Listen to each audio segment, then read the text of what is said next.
हे आहे Vaishali vision media आणि आपण पाहताय कोकण नाव। नमस्कार, मी प्रभाकर धुरी। आपण पाहत आहात कोकण नावचा विशेष कार्यक्रम तारक संजीवनी।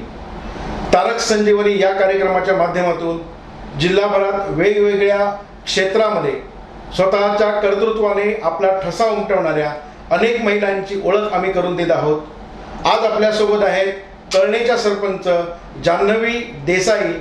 आज आपण त्यांच्या कार्यकर्तृत्वाची ओळख करून घेणार आहोत। जान्हवी देसाई या सरपंच म्हणून जरी आज निवडून आलेल्या असल्या तरी सुद्धा त्यांची ओळख चळवळीतील कार्यकर्त्या, आंदोलनातील कार्यकर्त्या अशी आहे। कळणे मायनिंग विरोधी जो लढा झाला त्या लढ्यामध्ये त्या अग्रणी होत्या आणि तो लढा संपूर्ण देशभरात गाजला। तर आज आपल्यासोबत आहेत या लढ्यातील अग्रणी जान्हवी देसाई। मॅडम नमस्कार।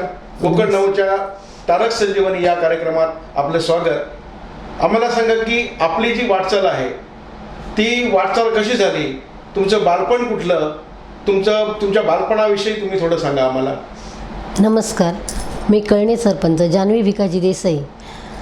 तर मूळ आम्ही प्रकल्पग्रस्त, मूळ सरगवे गाव आमचा आणि ती धरणग्रस्त लोक आणि तिकडे माझा बालपण झालं। सरगव्याला माझं बालपण झालं आणि तिथे एवढी काय सोय नव्हती, दळणवळणची सोय नव्हती, लाईट नव्हती।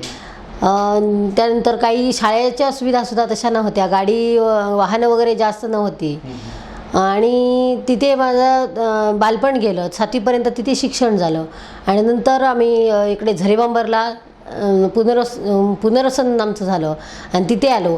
तिथून 8वी 9वी 10वी माझी झरेबांबर हायस्कूलमध्ये झाली आणि त्यानंतर झाल्यानंतर थोडे दिवस मी घरीच राहिले आणि नंतर माझं लग्न झालं। लग्न होऊन मी कळणे गावात आले। म्हणजे आता जे आंदोलन झालं कळणेमधलं, त्या कळणे गावात तुमचं लग्न झाल्यानंतर तुम्ही कळणेमध्ये गेला। आता या आंदोलनामध्ये कळणेचं जे मायनिंग विरोधी जो लढा उभा राहिला त्या आंदोलनामध्ये तुम्ही कशा आलात? आम्ही म्हणजे पूर्ण आमचा गाव त्या आंदोलनात होता आणि त्यात पूर्णपणे मी होते अगोदर। तर आमच्या गावात हा मायनिंग प्रकल्प नको होता तरीसुद्धा तो येऊ घातला आणि त्या प्रकल्प येऊ घातल्यामुळे आम्ही रास्ता रोको केला आणि पूर्ण गाव होता त्याच्यात आणि त्या गावात म्हणजे प्रकल्प जे ते जात होता ते त्यांनी मशनरी वगैरे आणल्या। ते जवळजवळ पहाटे 4 वाजता त्यांनी आणल्या आणि त्या 4 वाजता आणल्यानंतर आम्हाला कोणीतरी गावात सांगितलं की इथे मशीन वगैरे आणली आणि इथे मायनिंग होणार म्हणून। मग आम्ही पूर्ण गाव तिथे रस्त्यावर गेलो आणि नंतर बऱ्याच आमच्या पूर्ण गावातले लोक होते, तिथे मंडळी होती। तर तिथे गेल्यावर रास्ता रोको केल्यावर मग ते कंपनीचे लोक आले। तिथून मग थोडी बाचाबाची झाली आणि मग ते एक सुरक्षा रक्षक मेल्याचा म्हणजे खून केल्याचा आरोप आमच्या लोकांवर त्यांनी घातला। हा मॅडम, त्या सुरक्षा रक्षकाचा खून केला असा आरोप तुमच्यावर घातल्यानंतर काय परिस्थिती झाली तिथली परिस्थिती? आमचे बरेचसे गावातले जे करणारे होते लोक, म्हणजे नेतृत्व करणारे होते जे लोक, त्यांना तिथून ते म्हणजे नावं तशीच वगळून बरोबर तशीच नावं घालून त्यांनी त्या लोकांना 16 जणांना त्यांनी शोधायला सुरुवात केली। म्हणजे जे आंदोलन करणारे होते हो, त्या आंदोलकांना अडकवून तुमचं जे आंदोलन होतं ते आंदोलन मोडून टाकण्याचा प्रयत्न प्रशासनाने आणि पोलिसांनी केला असं म्हणायचंय तुम्हाला? हो। मग त्यानंतर काय झालं? त्या 16 जणांची नावं आल्यानंतर पुढे काय झालं? 16 जणांची नावं आल्यावर मग पोलीस पूर्ण गावात फिरायला लागले। त्यावेळी मग लोक जिकडे तिकडे पळायला लागले आणि मग ते आमचे 16 जण जे होते त्याच्यात माझे दीरसुद्धा होते आणि ते जिकडे तिकडे पळाले आणि मग ते भूमिगत झाले भूमिगत झाल्यानंतर त्यांची शोधाशोध करायला लागले, त्यावेळी पोलिसांनी बराच धुमाकूळ घातला गावात. आणि त्याच्यानंतर आमच्याकडे बायका मुलं, शाळेची मुलंसुद्धा घाबरली गेली, कुठे जंगलात कोणी कुठे राहिलं असं. आणि मग तिथून आम्ही पोलीस स्टेशनला वगैरे गेलो. आम्हाला नको हा प्रकल्प नको आहे म्हणून सुद्धा सांगून सुद्धा ते कंपनीवाले लोक ऐकले नाही. मला एक सांगा मॅडम, की तुमचं ज्यावेळी आंदोलन सुरू झालं, तुम्ही ज्यावेळी कळणे मायनिंग विरोधात लढा सुरू केला आणि 16 जणांची नावं आली, त्यानंतर सगळे जे पुरुष मंडळी होती ती पुरुष मंडळी गावाबाहेर गेली, त्यावेळेची परिस्थिती कशी होती आणि तुम्ही महिलांनी काय केलं? आम्ही महिलांनी सगळे लोक आमचे जे करणारे होते ते गेले, त्याच्यामुळे आम्हाला सुचेना काही, महिलांना काहीच सुचेना. मग आम्ही आमच्या गावात कोणी काजूने लपून राहिली तर कोणी डोंगरात गेले. मग तिथे वैशाली पाटील आणि वैदेही पाटकर ह्या आल्या आणि त्या आल्या, त्यांनी सगळ्या लोकांना गोळा केलं आणि मग देवळात घेऊन गेले. देवळात घेऊन गेल्यानंतर मग आम्ही तिथे देवळात थांबलो आणि मग ते म्हणाले की आम्ही अटक करणार. मग त्या वैशालीताई आणि वैदेही पाटकर ताईंनी सांगितलं की तुम्हाला जर अटक करायचं असेल तर देवळात येऊन करा. मग आमची लोक पूर्णपणे देवळात राहिली आणि तिथे देवळात राहून पूर्ण म्हणजे बऱ्याच लोकांनी आम्हाला पाठिंबा दिला. देवळात गेल्यानंतर गोव्यावरून, कर्नाटकमधून, महाराष्ट्रात, पूर्ण महाराष्ट्रातून आमच्याकडून लोक आली आणि आम्हाला पाठिंबा दिला. आणि त्याच्यानंतर तिथे आमचे सण वगैरे तिथेच साजरे झाले. आणि त्याच्यानंतर भजन वगैरे काही आम्ही टाईमपास म्हणून तिथे करायचो. आणि मग जवळजवळ 3 महिने आम्ही तिथे देवळात राहिलो. मला आठवतं मॅडम, 2 गोष्टी या आंदोलनामधल्या प्रकर्षाने आठवतात. त्याच्यातली पहिली गोष्ट अशी होती की गुढीपाडवा सण जो होता तो गुढीपाडवा सण तुम्ही त्या मंदिरातच सगळ्या लोकांनी साजरा केलेला होता. आणि दुसरी गोष्ट अशी एक होती की त्या ठिकाणी ज्यावेळी पोलीस आले त्यावेळी तुम्ही सगळ्या जणी त्या गाभाऱ्यामध्ये जाऊन राहिलेला होता, हे खरं आहे का? हो हो. मग आम्ही सगळी बायका मग गाभाऱ्यात राहिलो आणि मग त्या वैशालीताईने म्हणाल्या तुम्हाला अटक करायचं असेल तर इथं येऊन करा. आणि मग आम्ही देवळात राहिलो. देवळात आम्हाला बऱ्याच लोकांनी पाठिंबा दिला की तुम्ही घाबरू नका, असा आम्हाला धीर दिला. आणि त्याच्यानंतर आम्ही मग हे भूमिगत झाल्यानंतर जामीन मिळेना म्हणून आम्ही मग पोलीस स्टेशनला पूर्ण म्हणजे गाव काळ्या पट्ट्या डोळ्यांना तोंडाला बांधून आम्ही मग पोलीस स्टेशनला गेलो आणि त्यांना अटक केलं आणि त्याच्यावर आम्हालाही अटक करा असं आम्ही सांगितलं. मग ते आम्हाला 144 कलम लावून आम्हाला 45 जणांना त्यांनी अटक केलं. मॅडम, तुम्ही सुद्धा मला वाटतं एक दिवस तुरुंगात राहिला होता. मी सुद्धा एक दिवस त्यांच्याबरोबर. त्याचं कारण आमच्या बायका वगैरे तिथे गेल्या, ते आमचे चुलत सासरे होते. मग ते बायकांना मारतात म्हणून ते पुढे गेले आणि ते पुढे गेले म्हणून मग त्या बायकांना कशाला तुम्ही मारता म्हणून ते पुढे गेले. आणि म्हणून मग ते म्हणाले की हे करता धक्काबुकीत मग माझासुद्धा ब्लाऊज त्यांनी फाडला गेला. ते पोलीस निरीक्षक होते ना, त्यांनी माझा ब्लाऊज फाडला गेला. आणि मग आम्हाला पोलीस स्टेशनला यायला दोडामार्गला घेईनात म्हणून आम्ही सावंतवाडीला गेलो. सावंतवाडीतून ओरोसला गेलो. मग ओरोसला तिथे पण ते रात्रभर आम्हाला ठेवलं आणि दुसऱ्या दिवशी आम्हाला सावंतवाडीला आणलं. सावंतवाडीतून मग आम्हाला दुसऱ्या दिवशी संध्याकाळी सोडण्यात आलं. अशा. बरं मॅडम, तुमचा एक फोटो आलेला होता की तुम्ही दांडा हातीत घेऊन पोलीस स्टेशनच्या पायरीवर बसलात, असा एक तो फोटो होता, त्याबद्दल आम्हाला थोडं सांगा. त्या धकाधुकीत त्या लोकांना मारताना माझ्यावर तो दांडा मारत होते तो पटकन मी काढून घेतला आणि मग तो दांडा घेऊन मग मी पोलीस स्टेशनला तशीच गेले. बघा प्रेक्षको, एखाद्या स्त्रीने जर मनात आणलं तर एखादी चळवळ कशा पद्धतीने त्या पुढे नेऊ शकतात याचं हे ज्वलंत उदाहरण आहे की सगळ्या पुरुषांची धरपकड सुरू होती. धरपकड होणार, कुणाचा गुन्हा दाखल होण्याची शक्यता आहे, कुणावर नेमका गुन्हा दाखल होईल याची शाश्वती नाही. अशा परिस्थितीत सगळे पुरुष मंडळी जी होती ती पुरुष मंडळी भूमिगत झालेली होती.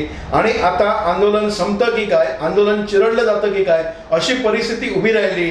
आणि त्या परिस्थितीत या सगळ्या महिलांनी ते आंदोलन आपल्या हातात घेतलं आणि त्या आंदोलनाचं नेतृत्व आपल्या जान्हवी देसाईंनी केलं. त्यांचा हा जो प्रवास आहे तो प्रवास आपण जाणून घेणार आहोत.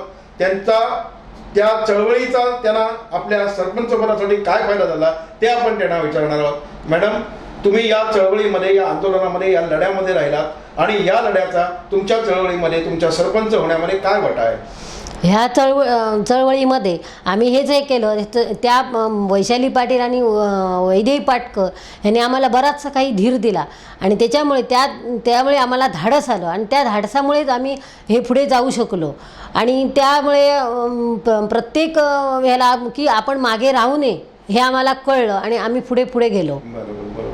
म्हणजे तुमची जी भीती होती, पोलिसांची जी दहशत होती, ती दहशत घालवण्यामध्ये तुम्ही सगळ्या एक जणी एकत्र झालात, सर्वजणी, आणि त्यामुळे तुमच्यामध्ये धाडस झालं आणि तुम्ही तो लढा पुढे नेलात. मला एक सांगा, तुम्हाला आता सरपंच म्हणून तुम्ही निवडलात, थेट जनतेमधून तुम्ही निवडून आलेला आहात. मग तुम्ही सरपंच म्हणून ज्यावेळी तुमचं नाव घोषित केलं त्यावेळी तुमच्या नेमक्या भावना काय होत्या?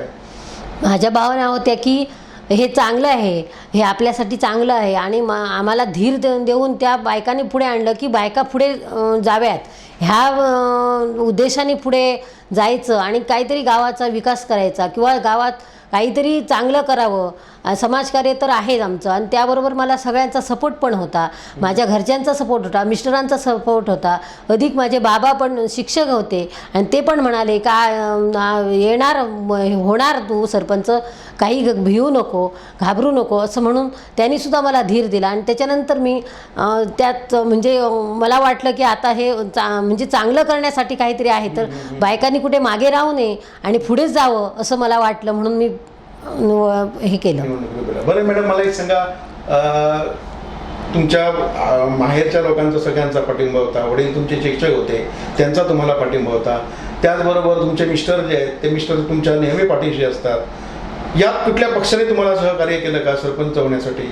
शिवसेना आमचा पक्ष आहे आणि शिवसेने पक्ष असून सुद्धा आमच्या पंचायत समिती जिल्हा परिषद सदस्य आहेत संपदा देसाई, त्यांनी पण मला बराच सपोर्ट केला आणि त्या म्हणाल्या की जाऊ दे, आपल्या घरात म्हणजे आपल्या कुटुंबात अशी माणसं पाहिजेत म्हणून आम्ही मग पुढे सरलो. म्हणजे एका बाजूला तुमचं कुटुंब होतं म्हणजे माहेरचं कुटुंब, दुसऱ्या बाजूला तुमचं सासरचं कुटुंब, वडील, मिस्टर तुमचे, आणि त्याचबरोबर शिवसेनेचे जे काही कार्यकर्ते होते, पदाधिकारी होते, त्यांचाही तुम्हाला पाठिंबा होता. त्या पाठिंब्यावर सगळ्यांच्या तिथल्या गावातल्या लोकांच्या पाठिंब्यावर तुम्ही सरपंच झालात. ज्यावेळी तुम्ही पहिल्यांदा सरपंच म्हणून खुर्चीत बसायला गेलात त्यावेळी तुमची काय भावना होती, काय वाटतं तुम्हाला? मला वाटलं म्हणजे चांगलं आहे, हे गावाचा विकास करण्यासाठी माझी निवड केली आहे ती चांगली आहे, तेव्हा मला काहीतरी ह्या 5 वर्षात करायला पाहिजे असं माझ्या मनात येऊन गेलं. बरं, मला आणखी एक प्रश्न मी तुम्हाला विचारतो की तुम्ही हा जो तुमचा लढा आहे त्या लढ्यामध्ये तुम्हाला सगळ्या महिलांनी सहकार्य केलं, सगळ्या महिला तुमच्या सोबत राहिल्या आणि त्यामुळे तुमची ताकद वाढली, तसंच गावामध्ये सगळ्या महिलांमध्ये एक आत्मविश्वास वाढला. तुम्ही सरपंच झाल्यानंतर या महिलांसाठी काय विचार केला? ह्या महिलांसाठी म्हणजे पहिल्यापासून आम्हाला आंदोलनात पण यांचा लढ्याचा सपोर्ट होता आणि सगळ्यांचं सहकार्य होतं म्हणून मला वाटलं की ह्या बायकांना कुठेतरी पुढे न्यायचं, प्रशिक्षणं द्यायची, बचत गटात त्यांना काहीतरी प्रोत्साहन द्यायचं किंवा म्हणजे चांगलं ट्रेनिंग द्यायचं किंवा रोजगारासाठी त्यांना काही करायचं, त्यांच्या पगारात कुठेतरी वाढ होऊन, उद्योगात कुठेतरी वाढ होऊन त्यांचं चांगलं भलं व्हावं असं मला वाटलं. म्हणून मी आतापर्यंत प्रशिक्षणं पण घेतली आणि अजून पण घेणार. बरं, मला एक सांगा की तुम्ही स्वतः एक तुमचं वेगळं क्षेत्र होतं की एक चळवळ उभी केली होती, लढा होता, त्या लढ्यातनं तुम्ही सरपंच झालात. मग सरपंच झाल्यानंतर हे क्षेत्र पूर्णतः नवीन असल्यामुळे वेगवेगळी प्रशिक्षणं घेतल्याशिवाय तुम्हाला या क्षेत्रात काम करता येणं अशक्य आहे. तुम्ही प्रशिक्षण वगैरे घेतली आहेत का? हो, प्रशिक्षणं घेतली, कागदी पिशव्या, कापडी पिशव्या, त्याच्यानंतर बाकी प्रशिक्षणं आणि आरोग्यविषयक. आपल्याकडे मायनिंग प्रकल्प झाल्यामुळे जरा आजाराविषयीचा जास्त प्रमाण, त्याच्यामुळे आम्ही की आरोग्यविषयी काहीतरी त्यांना चांगला सल्ला द्यायचा, चांगले डॉक्टर्स वगैरे मागून आरोग्य तपासणी करायची किंवा काय करायचं असा माझा हेतू आहे. आणि ग्रामपंचायतीचा कारभार कसा करायचा या संदर्भात काही प्रशिक्षण झालेत का तुमचे? ग्रामपंचायत आमची दर महिन्याला कार्यशाळा असते, तो कसा कारभार करावा, कशी करावी, ग्रामसभा कशी घ्यावी, मासिक सभा कशी घ्यावी, महिला सभा कशी, लोकांना गोळा कसं करायचं, हे सगळं प्रशिक्षणं आम्हाला त्या कार्यशाळेत दिलेली आहेत आणि अजून सुद्धा प्रशिक्षणं आमची चालू आहेत आणि दर महिन्याला आमचं एक प्रशिक्षण असतंच. आणि अलीकडे दोडामार्ग तालुक्यामध्ये दोडामार्ग तालुका सरपंच सेवा संघ हा निर्माण झालेला आहे. आणि त्या सरपंच सेवाच्या माध्यमातून तुम्ही त्यांच्याबरोबर सक्रिय होऊन अनेक कामं करत आहात. या सरपंच सेवा संघांची तुम्हाला कशी साथ मिळते, कशा पद्धतीनं काम करता तुम्ही? चांगल्या प्रकारे काम करत आहेत. आमचं सरपंच संघटना आहे ती चांगल्या प्रकारे काम करते आणि त्याच्यात जर मी नवीन असल्यामुळे मला तेवढा अनुभव नसल्यामुळे मी प्रत्येक वेळी त्यांचा सल्ला घेते आणि एकत्र बसून आम्ही सरपंच संघटनेच्या आमच्या मिटिंगा पण असतात, दर महिन्याला असतात आणि त्या म्हणून आम्ही त्या चांगल्या प्रकारे विचारून एकामेकांना विचारूनच मग ते सल्ला घेऊन करतो काम. बरोबर. आता मला एक गोष्ट सांगा की आता तुम्ही सरपंच झालात, साधारणपणे 8 महिने झालेले आहेत. 1 जानेवारी महिन्यात तुम्ही सरपंच पदावर आरूढ झालात. अजूनपर्यंत तुम्हाला 4-4.25 वर्ष तुमच्या हातात आहेत.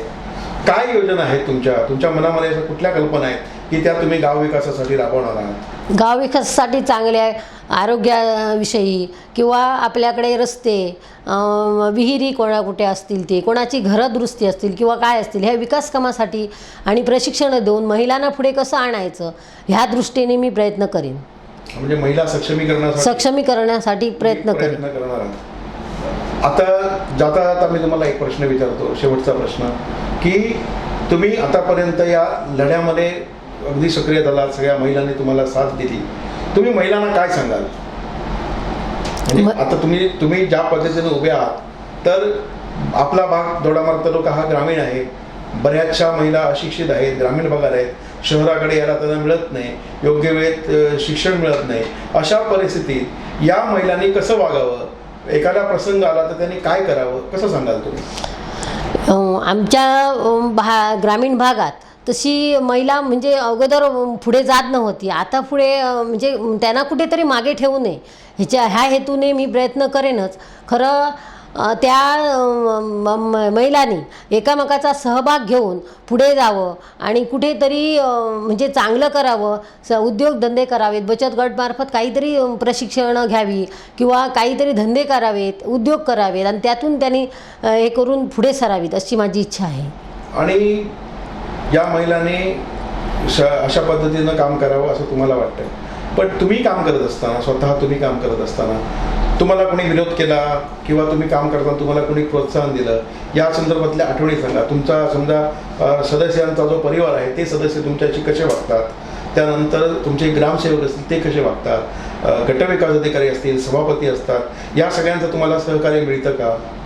हो, प्रत्येक वेळी आम्हाला सदस्यांचं, पंचायत समिती, जिल्हा परिषद आणि बाकी ग्रामसेवक अधिक पूर्ण गावाचा सुद्धा सहभाग असतो आम्हाला आणि त्यामुळेच आम्ही पुढे ही कामं करू शकतो. बरोबर. म्हणजे एकंदरीत या होत्या कळणे ग्रामपंचायतीच्या सरपंच जान्हवी देसाई यांनी संपूर्ण आपला जीवनपट आहे तो आपल्यासमोर मांडला. हे जे व्यक्तिमत्व आहे ते लढ्यातून उभं राहिलेलं. तिलारी प्रकल्प जो आहे तो तिलारी प्रकल्प, या तिलारी प्रकल्पाने सुद्धा अनेक लढे पाहिलेले आहेत. त्या तिथल्या गावांनी आपलं जे सर्वस्व आहे ते या गोव्याला आणि महाराष्ट्राला पाणी मिळावं म्हणून दिलेलं आहे. अशा प्रकल्पग्रस्त म्हणून या पुनर्वसन वसाहतीमध्ये आल्या आणि तिथून कळणेमध्ये त्या लग्न होऊन देसाई झाल्या आणि त्यानंतर त्यांच्या हातात तो लढा आला आणि त्यांनी तो लढा अगदी समर्थपणे पेलला. स्वतः 1 दिवसाची त्यांनी जेल सुद्धा भोगली. त्याचबरोबर सगळे जे काय कटू अनुभव असतील ते कटू अनुभव पदराशी बांधून त्या स्वतः अगदी झळाळत व्यक्तिमत्व म्हणून समाजासमोर आलेले आहेत आणि त्यांचा आदर्श संपूर्ण महिला जगताने घ्यावा असं त्यांचं काम आहे. मॅडम, आपण कोकण नाऊच्या स्टुडिओमध्ये आलात, आमच्याशी संवाद साधला, त्याबद्दल आम्ही कोकण नाऊच्या वतीनं तुमचे आभार मानतो आणि तुम्हाला पुढील वाटचालीसाठी शुभेच्छा देतो. धन्यवाद. प्रेक्षक हो, आपण पाहत होता कोकण नाऊचा विशेष कार्यक्रम तारक संजीवनी. आता यानंतर पुढच्या भागात अशाच एका नव्या तारक संजीवनीला आपण भेटणार आहोत. तोपर्यंत नमस्कार. पाहत राहा कोकण नाऊ चॅनल, आपल्या हक्काचं.